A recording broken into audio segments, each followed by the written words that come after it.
ثلجية ومطرية مهمة اعتبرها الفلاحون في المنطقة ذات وقع إيجابي وتزف موسما فلاحيا مبشرا سيساهم في انخفاض أثمنة كلاء الماشية والرعي الذي يشكل نشاطا رئيسيا في المنطقة. هاد الشتا اللي طاح دابا راه مزيان، الماشية راه أحسن، راه كاين الربيع موجود، راه العرف التهنينا به واحد 6 شهور بعدا. هاد الشتا اللي جا في وقت ديالو الله يرحمه، اللهم لك الحمد.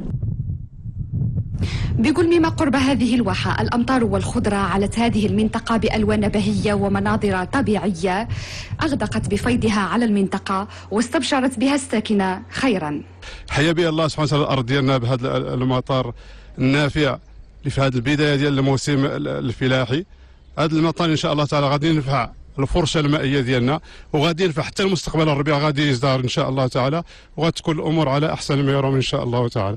التساقطات المطرية الأخيرة ستساهم في تحسين الوضعية الفلاحية بالمنطقة، كما ستؤثر إيجابا على المخزون المائي بإقليم الراشدية.